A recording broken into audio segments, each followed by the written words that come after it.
নমস্কাৰ প্ৰিয় দৰ্শক, মই ইন্দ্ৰাণী আপোনালোক আটাইকে পুনৰ এবাৰ মোৰ পাকঘৰত স্বাগতম জনাইছোঁ।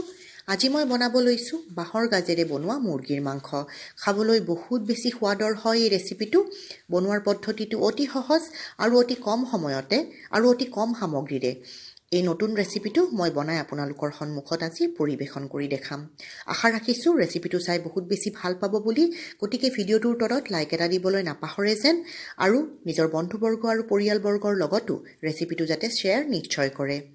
যিবোৰ দৰ্শক আজি প্ৰথমবাৰৰ কাৰণে মোৰ চেনেলত আহিছে, আপোনালোকক অনুৰোধ থাকিল মোৰ চেনেলটো যাতে ছাবস্ক্ৰাইব কৰি লয় আৰু সদায় এই ধৰণৰ সুস্বাদু ৰেচিপিবোৰ চাই থাকিবৰ কাৰণে ওচৰত থকা বেল আইকনটোও দবাই দিব, যাতে মই আপলোড কৰাৰ লগে লগে ৰেচিপিবোৰ আপোনালোকে গম পাই যায় আৰু চাব পাৰে। আহক তেনেহ'লে সময় ক্ষতি নকৰি অতি সোনকালে বনোৱাৰ বাবে দৰকাৰী সামগ্ৰীখিনি চাই লওঁ আৰু বনোৱা আৰম্ভ কৰোঁ আজিৰ এই ৰেচিপিটো।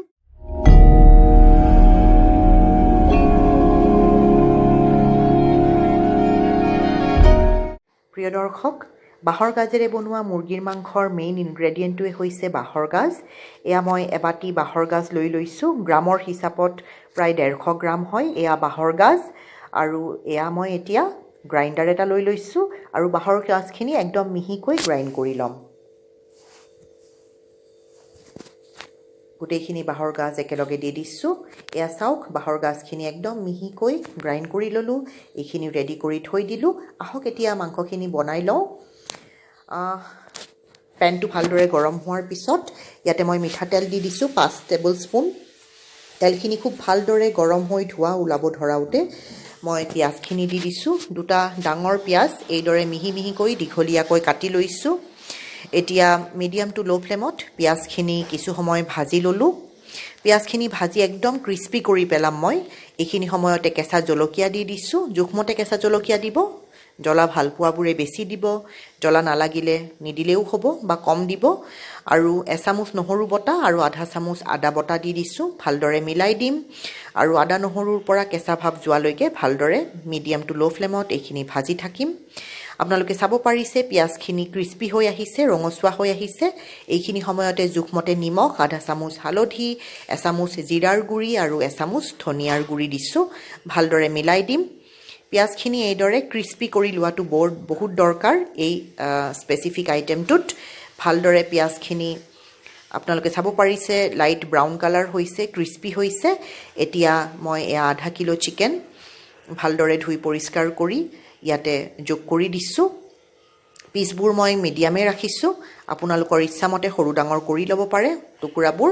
এতিয়া ইয়াতে 10 মিনিটৰ কাৰণে ঢাকন দি মিডিয়াম টু ল' ফ্লেমত গেছটো ৰাখি এইখিনি হ'বলৈ থলোঁ। এয়া 10 মিনিট পিছত ঢাকন খুলি আপোনালোকক দেখাইছোঁ। মাংসখিনি নিজৰ জুচতে ভালদৰে সিজি আছে। অকণমান পানীৰ দৰে এয়া আপোনালোকে দেখা পাইছে। এইখিনি ভালদৰে মিলাই দিম। প্ৰিয় দৰ্শক, ভিডিঅ'টো যদি এতিয়ালৈকে চাই আছে নিশ্চয় ভাল পাইছে, গতিকে লাইক এটা দিবলৈ নাপাহৰে যেন মনত পেলাই দিলোঁ। আৰু এতিয়া ইয়াতে জোখমতে মই 1 টেবুল স্পুন জালুকৰ গুড়ি ইয়াতে যোগ কৰি দিছোঁ। জালুকৰ গুড়ি দিলে ইয়াৰ টেষ্টটো দুগুণে বাঢ়ে। দি চাবচোন, বৰ বঢ়িয়া পাব খাই। ভালদৰে মিলাই দিম।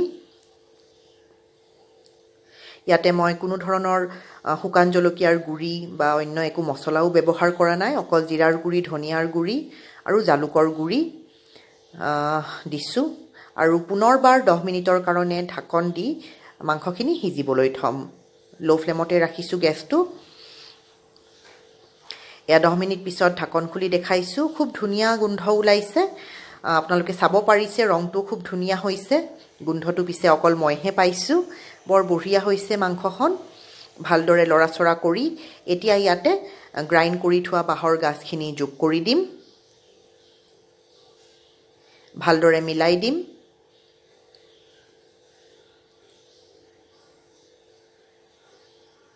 এয়া আপোনালোকে চাব পাৰিছে ৰংটো অকণমান সলনি হৈ আহিছে আৰু খুব এটা মলমলীয়া গোন্ধও ওলাইছে বাঁহৰ গাজৰ কাৰণে। মাংসখন একেবাৰে লোভনীয় হৈ আহিছে প্ৰিয় দৰ্শক। এতিয়া পুনৰবাৰ 8 পৰা 10 মিনিট সময় ঢাকন দি এইখিনি সিজিবলৈ থলোঁ। এয়া ঢাকন গুচাই চাইছোঁ, মাংসৰ পৰা তেলবোৰ বিৰিঙি ওলাইছে। তেলবোৰ ছেপাৰেট হৈ আহিছে, মাংসখন সুন্দৰভাৱে হৈ আহিছে।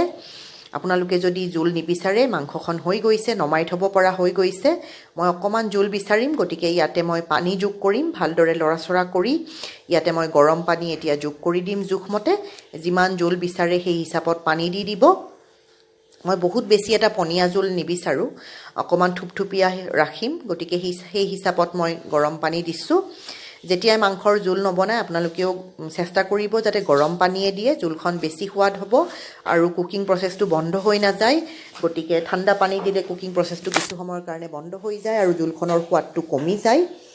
এয়া আপোনালোকে চাব পাৰিছে, পানী দিয়াৰ 8 মিনিট হৈ গৈছে, জোলখন হ'বল হৈছে। আৰু এয়া চাওক, পানী দিয়াৰ প্ৰায় 15 মিনিট পিছত এয়া মাংসখন একেবাৰে ৰেডি হৈ গৈছে। জোলখন থুপথুপীয়া হৈছে, আপোনালোকে চাব পাৰিছে। ওপৰত কাটি থোৱা ফ্ৰেছ ধনিয়া মই দি দিছোঁ। এতিয়া যিহেতু ধনিয়াৰ বতৰ, ফ্ৰেছ ধনিয়া এনেকৈ কাটি অকণমান দি দিব, ইয়াৰ টেষ্টটো দুগুণে বাঢ়িব। এতিয়া গেছ বন্ধ কৰি দিম আৰু ধনিয়াৰ ফ্লেভাৰটো যাতে এতিয়া ভালদৰে মিক্স হৈ যায়, প্ৰায় 5 পৰা 8 মিনিট সময় ঢাকন দি এইখিনি থৈ দিম। এয়া 8 মিনিট হৈ গ'ল, ঢাকন খুলি আপোনালোকক দেখাইছোঁ। মাংস খাবৰ কাৰণে একদম ৰেডি হৈ গৈছে। মন পচন্দৰ ছাৰ্ভিং বাউল এটা লৈ ইয়াক ছাৰ্ভ কৰক আৰু গৰমে গৰমে ভাতৰ লগত খাই বাঁহৰ গাজেৰে বনোৱা মুৰ্গীৰ মাংসৰ জুতি লওক। প্ৰিয় দৰ্শক, আপোনালোকে নিশ্চয় আজিৰ এই ৰেচিপিটো ভাল পাইছে, গতিকে মই আশা ৰাখিছোঁ অতি সোনকালে আপোনালোকে এই পদ্ধতিটোৰে বাঁহৰ গাজ দি মুৰ্গীৰ মাংস বনাই খাব আৰু খাই কেনেকুৱা পালে কমেণ্ট এটা কৰি জানিবলৈ মোক নিশ্চয় দিব। প্ৰিয় দৰ্শক, আজি সময় উলিয়াই আপোনালোকে মোৰ এই ৰেচিপিটো চালে বহুত বহুত ধন্যবাদ। পুনৰ লগ পাম অতি সোনকালে আৰু এটা নতুন সুস্বাদু ৰেচিপিৰ সৈতে। ধন্যবাদ।